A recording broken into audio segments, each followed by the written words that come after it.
bien, vamos a ir a la palabra del Señor esta noche y voy a pedirle que se ubiquen conmigo en la primera epístola del apóstol Pablo a los Corintios. Primera epístola del apóstol Pablo a los Corintios. Los exégetas de la Biblia, radicales y exigentes, dicen que no se puede pronunciar Primera de Corintios, sino Primera a los Corintios. Vean esos detalles ahí tan exclusivos, ¿cierto? Entonces, Primera a los Corintios, porque la carta no es de Corintios, la carta es de Pablo y Pablo se la envía a los Corintios. Amén. Ahí vamos aprendiendo también más detallitos cada vez. Primera epístola del apóstol Pablo a los Corintios, capítulo 16, versículo 21, 22 y 23. Les advierto antes de que arranquemos que este pasaje es violento, así que abróchese los cinturones. Está por ahí por debajo de la silla. Agárrese firme y escuche lo que viene. Mire lo que dice la palabra del Señor. Versículo 21. Yo, Pablo, os escribo esta salutación de mi propia mano. El que no amare al Señor Jesucristo sea anatema. El Señor viene. La gracia del Señor Jesucristo esté con vosotros. Mi amor en Cristo Jesús esté con todos vosotros. Amén. ¿Qué tal si levanta su mano conmigo y dice: Padre Santo, gracias por tu hermosa palabra. Hoy he venido a recibirla y abro mi corazón para que siembres este mensaje de vida en mi espíritu. Y Señor, te ruego hoy que esta palabra dé mucho fruto en mi vida para la gloria y la honra de tu nombre, Jesús. Amén y amén. Muy bien, damas y caballeros, a través de este pasaje quiero compartir una enseñanza que he llamado amar a Cristo. Así se llama el mensaje de esta noche, se llama amar a Cristo, que dicho sea de paso, son frases, expresiones, conceptos que a mí me encantan. A mí me encanta hablar de amar a Cristo, de decir que Cristo es el centro, que hay que seguir a Jesús hasta el fin. Me encantan esas expresiones porque me identifico personalmente con todo eso, ya que creo que es de mis pasiones desde que conozco el Evangelio. Seguir al Señor y seguirlo con toda la gana. Permítame esa expresión: seguirlo con toda la gana, seguirlo con todo lo que tengo. Y si no fuera así, entonces más bien no seguirlo. Esa es como mi filosofía personal, digámoslo de esta manera: seguirlo con todas las ganas. Pero en este caso la enseñanza de hoy se llama amar a Cristo. Y permítanme contarles algo. 100 años atrás, en algún lugar del mundo, unos cristianos se reunían clandestinamente en subterráneos o en algunos casos en cuevas para celebrar los servicios y adorar a Dios en lugares donde los grupos armados no permitían la libre expresión del Evangelio. Y si alguno se manifestaba con su fe en Cristo, sería silenciado de inmediato. Pues bien, la historia narra que en alguna ocasión un grupo de cristianos metidos en un subterráneo de manera clandestina, anónima, estaban adorando al Señor. Y de pronto irrumpe en la escena uno de los grupos armados.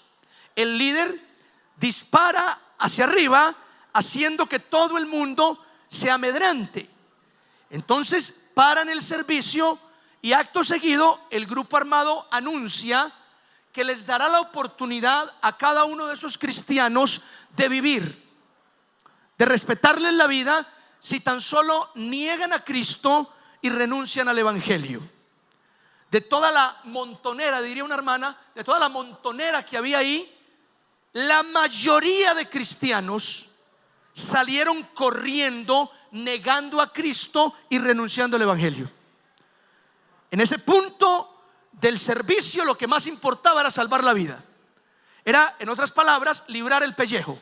Así que más de uno negó a Cristo, renunció al Evangelio y despavoridos salieron corriendo, porque así al menos libraron su vida. ¿Qué cuentos del Evangelio? Después pensaremos en eso. El asunto es que se quedaron unos pocos que entendieron que el Evangelio es más que un lugar al que vamos a adorar a Dios. Es un estilo de vida, es una pasión, es una entrega. Y los pocos que se quedaron bajo la amenaza de muerte no pronunciaban una palabra.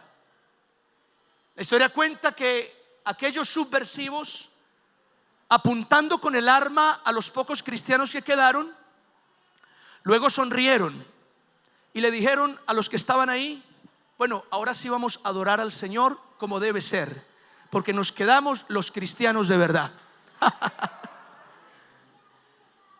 La historia parece ser real, y si no lo fuera, no importa, porque el punto es que nuestro amor por Cristo no puede ser solo una emoción que se siente en el pecho. Nuestro amor por Cristo tiene que ser una determinación que establecemos en nuestra vida. ¿Cuántos dicen amén a eso? Dicen los poetas, dicen los teóricos, dice la gente del común, algo que ya aprendimos hace mucho tiempo. ¿Qué, pastor? Que el amor no es un sentimiento, es más que eso. El amor es una decisión. De acuerdo con eso, hoy solo quiero decirles: decidamos, determinemos amar a Cristo con todo lo que somos. ¿Cuántos reciben esta palabra? Esa tiene que ser nuestra determinación. Ahora, en el pasaje que acabamos de leer, el apóstol Pablo le escribe a los corintios. Los corintios son griegos, es una ciudad de Grecia. Y la ciudad o la iglesia de los corintios tiene muchos problemas. Paradójicamente, la iglesia de los corintios es una de las iglesias que más tiene la manifestación de los dones espirituales. Es decir, entre los corintios había gente que hablaba en lenguas, que interpretaba lenguas, que tenía discernimiento de espíritus, que tenía don de fe, don de sanidades, don de hacer milagros, don de profecía. Todos esos dones estaban activos en la iglesia. Es decir, aparentemente la iglesia de Corinto daba la sensación de ser una iglesia muy espiritual. Pero aquí está la paradoja, que aunque la iglesia de Corinto tenía tantos dones, según los comentaristas, fue la iglesia más carnal con la que tuvo que lidiar el apóstol Pablo. Es decir, que los creyentes estaban llenos de dones, pero no de fruto. Eran cristianos carnales. Había inmoralidad sexual dentro de la iglesia, en el liderazgo. Había contiendas, riñas, peleas serias entre los hermanos. Habían rivalidades entre los creyentes y una cantidad de desórdenes a la hora de elaborar el servicio y de la iglesia en general. Así que Pablo trata todos esos asuntos, además de lanzarse un discurso que al día de hoy es fenomenal. Corintios 13, el amor. Si no tengo amor, nada soy. El amor es sufrido, el amor es benigno, el amor todo lo soporta, todo lo cree, no se goza de la injusticia, mas se goza de la verdad. Después de ese discurso, vamos llegando al final de la carta. Y en las últimas palabras de esta carta, de la primera carta, porque fueron dos, primera y segunda. Uy, qué revelación tan tremenda, ¿sí o no? Pero al final de esta carta, Pablo se despide con palabras que a mi juicio son palabras un poco amenazantes. Pablo dice: la salutación la escribo de mi propia mano. Y luego lanza el batacazo, dice: el que no amare al Señor sea anatema. La palabra anatema es un término griego que se traduce como maldito. También se puede conocer como condenado. Y por último se puede entender como entregado a la ira de Dios. Dicho de otra manera, Pablo está diciendo, mira lo que está diciendo Pablo: el que no amare al Señor Jesucristo sea condenado, maldito y entregado a la ira de Dios. Hasta aquí yo hago una reflexión de todos los llamados bíblicos en los cuales Dios nos hace para amarlo. Y yo entiendo que la Biblia nos motiva a amar a Dios. La Biblia nos invita a amar a Dios. La Biblia nos llama a amar a Dios. Pero esto no parece ser una invitación. Esto no parece ser ni siquiera una motivación. Esto parece ser una amenaza. Suena como una amenaza, por lo menos es la sensación que me queda a mí. Como que Pablo está diciendo, mira, o amas a Cristo por las buenas o lo amas por las malas. Lo tienes que amar. Mira que está a su lado y dígale, tienes que amar a Cristo. Tenemos que amar al Señor. Vuelve a leer el pasaje y es una sentencia, y casi que es una sentencia de muerte, de condenación. El que no amare al Señor Jesucristo sea anatema. Ahora, por supuesto, dicen los teólogos, los comentaristas bíblicos sobre el pasaje en cuestión, que Pablo no necesariamente está sentenciando, condenando o amenazando a los creyentes. Pablo está hablando de una verdad. ¿Cuál verdad? Que si tú no amas a Cristo, pues te vas a condenar. Y alguno dirá, pastor, entonces yo no me voy a condenar porque yo sí amo mucho al Señor. No, el zarco sabe. Es de que el zarco sabe que yo lo quiero mucho. Yo conocí a una señora a la que le predicaba el evangelio y él decía, ese bizcochito sabe cómo soy yo. Esas expresiones. Pero el tema es, mi amado, que cuando hablamos de amar al Señor, en palabras de Jesús, Juan capítulo 14, el que me ama, mi palabra guardará. Versículo más adelante dice, el que tiene mis mandamientos y los guarda, ese es el que me ama. Así que, a un buen entendedor, pocas palabras, si no guardamos la palabra del Señor, pues el pasaje nos da a entender que no lo amamos. No lo amamos. Así que razón tiene Pablo en decir que el que no ame al Señor, pues termina siendo un maldito, condenado y entregado a la ira del Señor. Así que ahí tenemos más luz sobre lo que quiso decir Pablo. Mira, si tú no te entregas al Señor y lo amas, y ese amor se refleja con obediencia, pues el destino de cualquier ser humano que rechace este amor por Jesús será fatal, será terrible. ¿Están conmigo, sí o no? Ahora, más allá de la sensación de amenaza que produce este pasaje, a mí me gustaría hacer una pregunta esta noche, y que es la pregunta que yo me hice cuando leí, cuando releí y cuando estudié el pasaje bíblico. Escúchenme acá, no me ignoren, mírenme bien. Cuando yo leí este pasaje, yo me pregunté, ¿y por qué no amar a Jesús? ¿Qué tal si miras al que está a tu lado y le haces la misma pregunta? Dile, ¿por qué no amar a Jesús? Hey, iglesia, te pregunto esta noche, ¿y por qué no amar a Jesús? Pareciera que es una orden, pero quitando esa sensación de ordenanza, ¿y por qué no amar a Jesús?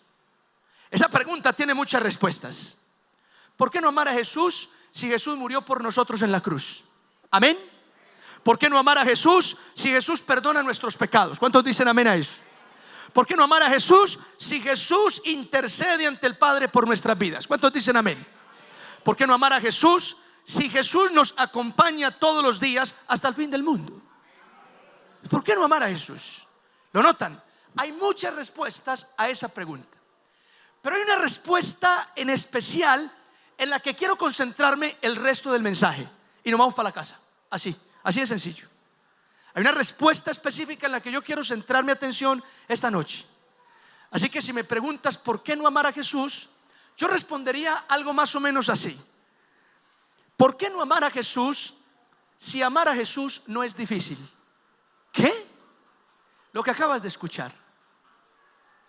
Amar a Jesús no es difícil. ¿Cuántos creen en eso?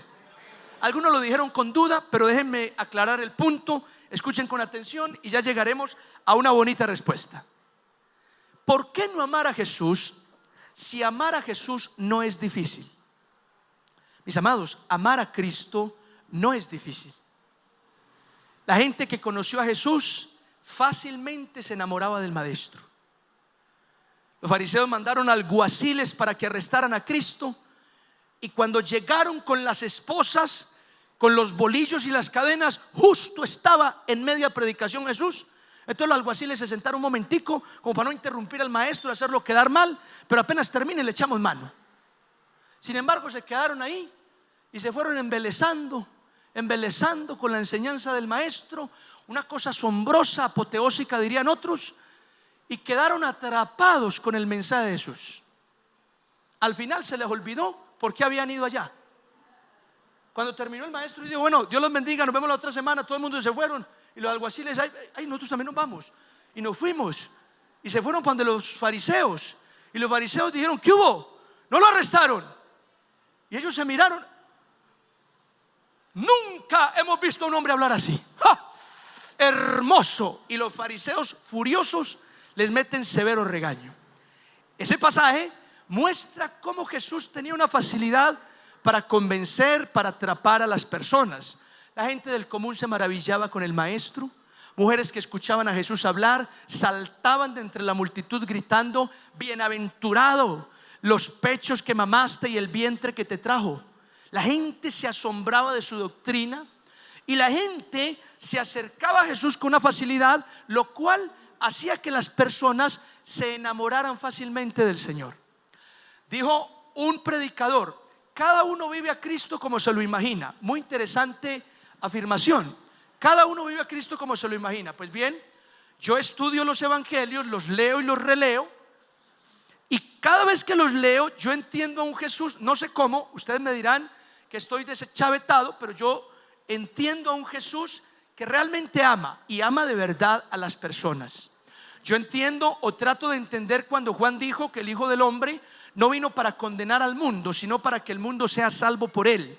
Lamentablemente el que condena al mundo es la iglesia. La iglesia sí condena al mundo. La iglesia condena a todo el mundo. La iglesia condena al papá, la mamá, al primo, al tío, al nuevo, al que llegó con tatuajes, al que se pone aritos largos, al que no usa falda, al que te pone muchos blue jeans. La iglesia condena a Raimundo y todo el mundo. Jesús no, la iglesia sí. Y sería bueno que como iglesia volviéramos a reflexionar y nos alineáramos al mensaje central de Cristo, que es amor por las personas. ¿Dicen amén a eso? Entonces, era muy fácil enamorarse del maestro. Entonces yo me imagino a Jesús como un Jesús tranquilo, calmado, que nada lo sorprende. ¿Que nada qué? Nada lo sorprende. Un pastor amigo que él decía: llevo tanto tiempo en el ministerio que ya nada me sorprende. Nada me sorprende. A eso nada lo sorprende. Saber que tú estás cometiendo un pecado oculto que nadie sabe. Mira, eso no sorprende a Jesús. No le gusta, porque la palabra nos hace entender eso, pero tampoco te viene a condenar y a dar el mazazo directo. No, al contrario, quiere ayudarte y quiere liberarte y darte la victoria sobre ese pecado, porque a eso vino Él, a libertar a los cautivos. ¿Cuántos dicen amén a eso? Así que yo me imagino a ese Jesús, y es muy fácil enamorarse de ese Jesús tan comprensivo, tan amoroso, un tipo que entiende claramente la necesidad, la lucha de cada persona. Ese es Cristo, o por lo menos es el Cristo que me da para imaginarme después de leer los evangelios. Ok, ahora, ¿por qué no amar a Jesús si amar a Jesús no es difícil? ¿A qué voy con esta respuesta? ¿Por qué te estoy diciendo esta noche que amar a Cristo no es difícil? Más allá de que los primeros cristianos se enamoraron con una facilidad, nosotros hoy también podemos enamorarnos así. ¿Cuántos lo creen? Ahora, para enamorarnos más de Jesús, mis amados, es necesario pasar más tiempo con Él. ¿Qué tal si levantas tu mano y dices: necesito pasar más tiempo con Él? Por eso es que hoy vengo, o me atrevo a decir, amar a Jesús no es difícil. Mire, si como cristianos comenzamos a pasar más tiempo con Jesús, lo vamos a conocer. Él se va a revelar a nuestras vidas. Y cuando nosotros conozcamos más a Jesús, es inevitable que nos enamoremos, y tal vez nos enamoremos perdidamente del Maestro. ¿Cuántos dicen amén a eso? Todos los que conocieron a Jesús se enamoraron perdidamente del Maestro. Y el amor les alcanzó para tanto que los llevó hasta entregar su propia vida por Cristo. Entonces, amar a Cristo no es difícil. Si tú pasas tiempo con Él, sacas tiempo a solas, en privado, para buscar al Maestro, mira, te aseguro que el Señor se va a revelar a tu vida, que vas a comenzar a sentir a Dios, a conocer más a Dios. Y cuando eso pase, será fácil enamorarse de Él. Y una vez que tú estés enamorado de Dios, pues mi amado, el amor de alguna manera hace todo más llevadero, hace todo más emocionante. Mira, te lo pongo así, como cuando tú estabas enamorada de tu novio, o viceversa, cuando tú estabas enamorado de tu novia. A ver, los que se han enamorado, levanten la mano, ¿cuántos han enamorado? Nadie. Esta gente está carente de amor. Padre celestial, no, esto necesitamos ya es un retiro de sanidad, y que el Señor libere y fortalezca la autoestima. Ahora, volvamos a intentar. ¿Cuántos se han enamorado alguna vez en la vida? Cuando nos enamoramos, hermano, podían haber retos, obstáculos en el camino para yo compartir con esa persona que amaba, pero todos esos retos y todos esos obstáculos era capaz de superarlo. No sé, había una fuerza extraña dentro de mí que llamamos amor o enamoramiento, que me llevaba a salir victorioso, a vencer lo que me presentara en el camino. Entonces mi esposa me decía cuando era mi novia: este fin de semana no tengo que trabajar, ¿qué vas a hacer allá en San Carlos? Ella en Medellín, yo en San Carlos. Y yo tenía un poco de cosas que hacer, pero cualquier cosa me inventaba para arreglar y dejar todo allá y arrancar de viaje a visitarla. En el camino enfrentaba tempestades, huracanes, cosas impresionantes. Me varaba en la moto, casi que tenía que llegar con ella al hombro entrando a Medellín. Pero todo eso lo valía porque estaba enamorado.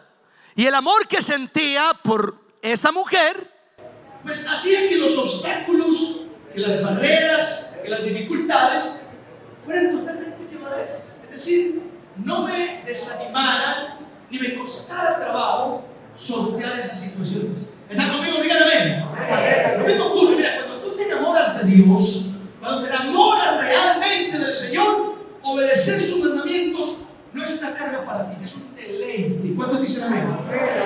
A ti te agrada, te satisface cumplir cada palabra que el Señor te pide en la Escritura. Lo sientes por dentro como una satisfacción de saber que en el cielo papá Dios, como le decimos a nuestros niños, papá Dios está sonriendo. Y eso te llena el alma, te llena el espíritu, te satisface. Eso pasa cuando nos enamoramos de Dios. Hacerle caso ya no es una carga. Hacerle caso es algo que disfrutamos. Por eso, cuando te enamoras del Señor, cuando pasas tiempo con Él, te enamoras. Y una vez te enamores, ya no es difícil. No es difícil seguir sus mandamientos, no es difícil atender su palabra, no es difícil obedecer su llamado. No es difícil, es muy fácil. Amén. Esta noche te digo, búscalo. Mira que esa palabra dice, búscalo. Acércate más a Él. Por Dios, acerquémonos más a Él. Acerquémonos más a Él. Miren, yo creo que el Señor sigue manifestándose de maneras sobrenaturales. ¿Cuántos creen lo mismo? Yo creo que Jesús sigue presentándose en nuestra vida y lo hace de maneras sobrenaturales. Mira, yo te voy a contar varios aspectos de esas manifestaciones sobrenaturales. Mira, yo personalmente abro paréntesis, esto queda dentro de lo personal. Esto es algo personal. No tengo cómo sustentarlo específicamente en la Biblia, pero yo creo en esto. Se lo voy a contar así.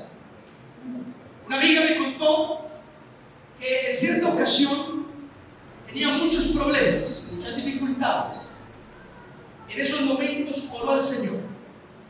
Y justo por esos días apareció una persona que nunca había visto, que no conocía ni se atrevía como a adivinar o a apuntar de dónde era. Era una persona totalmente desconocida para ella. El asunto es que la persona que apareció le ayudó con todos sus problemas y prácticamente le arregló la situación. Luego se despidió y dice, aquella mujer desapareció para siempre. Nunca más en lo que lleva de mi vida volví a ver a esa persona. Y ella compartía lo mismo que les voy a decir. Yo creo que Jesús sigue presentándose de otras formas para atender necesidades de sus hijos. Tal vez en el camino te has encontrado una persona que nunca más vas a volver a ver en tu vida, y tal vez ahí estaba Jesús haciendo algo por ti, respondiendo a tu oración. Me erizo como pan de pensar en eso, de pensar que Jesús se sigue manifestando de otras formas, como lo hizo en Lucas con los dos discípulos que iban camino a Emaús, de pensar que Cristo toma otras formas, porque finalmente es soberano, es el Señor que hace como quiera, pero logra manifestarse de esa forma terrenal y física, te ayuda y desaparece para nunca más volverlo a ver. Creo en eso. Amén. Ahora, por otro lado, yo creo en la manifestación sobrenatural de Cristo, en esa presencia que toca el cuerpo, esa presencia que eriza la piel, esa presencia que conmueve las entrañas y inevitablemente lo pone a uno a llorar de alegría, de arrepentimiento. Pero yo creo en esa manifestación sobrenatural de la presencia de Cristo. También creo en eso. ¿Y cuántos aquí lo creen? Ok, entonces cuando tú vives esas manifestaciones, porque sacas tiempo y le dedicas ese tiempo al Señor, y Dios comienza a manifestarse así en tu vida, mira, es inevitable que te enamores del Señor. Es inevitable que caigas de rodillas, rendida, agradecida, enamorada del Señor. Cuando comienzas a ver que tu Señor, al que vienes orándole por muchos tiempos, te está respondiendo y te está mostrando que está tan cerca de ti como no te lo imaginas. ¿Cuántos dicen amén a eso? Denle un aplauso de alabanza al Señor.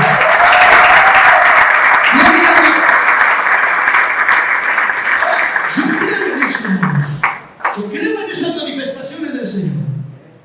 Y para eso es necesario que tú saques tiempo a solas para buscarlo, para acercarte a Él, para pedirle que se manifieste en tu vida.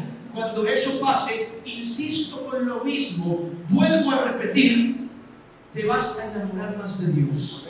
Y ahí no será difícil cumplir nada de lo que el Señor te pide. ¿Está conmigo, sí o no? Me dice Pablo, el que no amare al Señor sea anatema. Se entiende que, por supuesto, el que no ame a Cristo, pues entonces está destinado a una eternidad lamentable. Pero luego Pablo le añade otra expresión. Dice que el Señor viene, que en arameo, no en griego, sino en arameo, se dice Maranatha. Por Pablo, paréntesis, ese era el saludo de los primeros cristianos.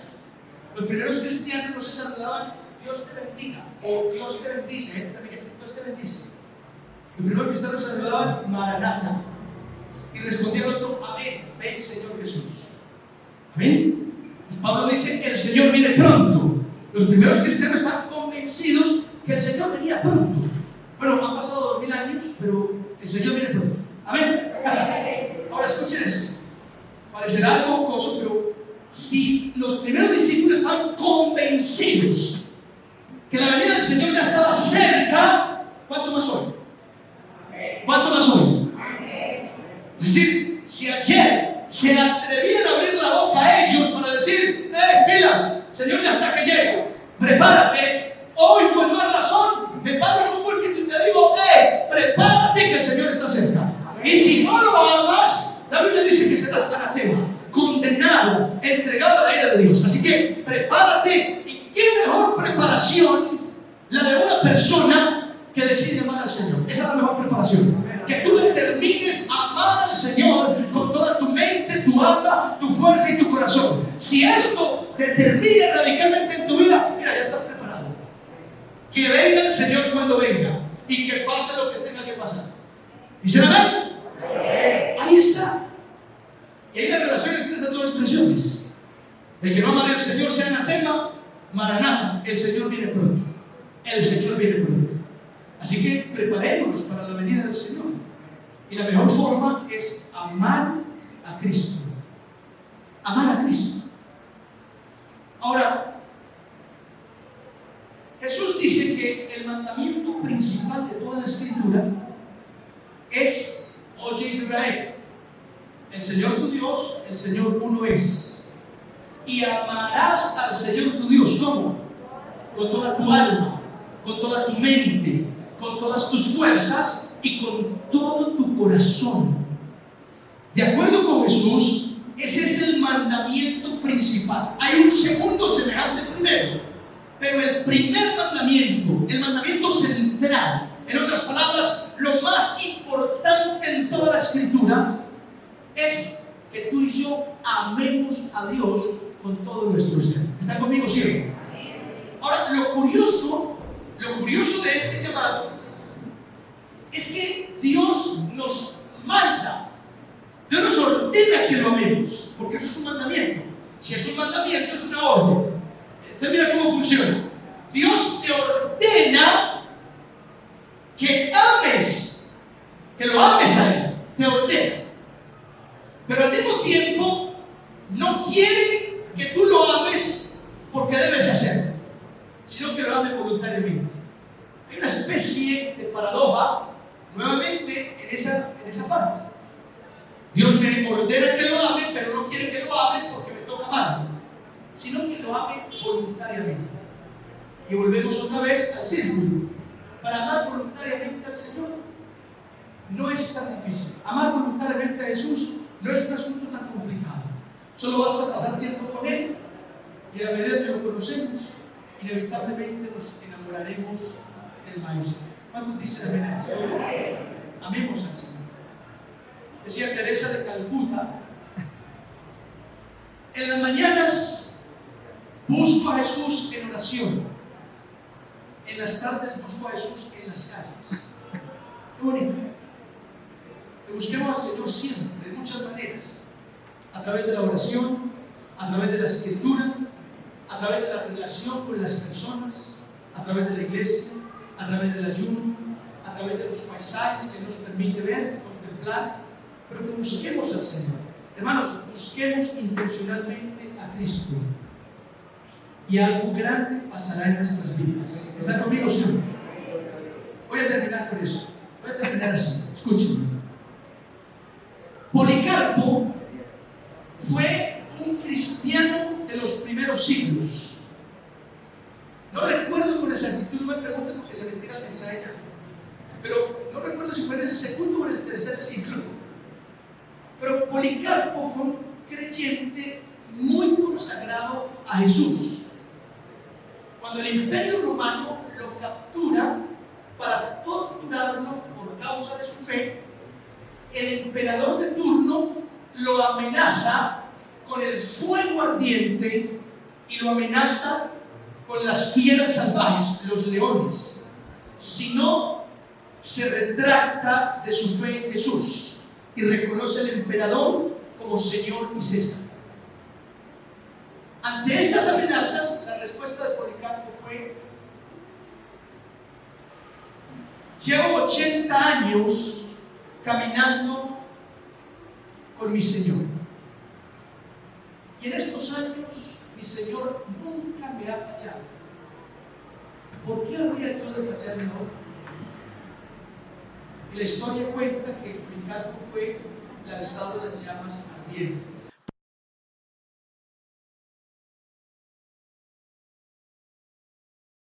Llevaderas. ¿Por qué él habría de ser infiel en un momento tan temporal como el que estaba atravesando? Y mi amado, esto tiene que ser una reflexión para todos nuevamente. Tenemos que amar a Jesús.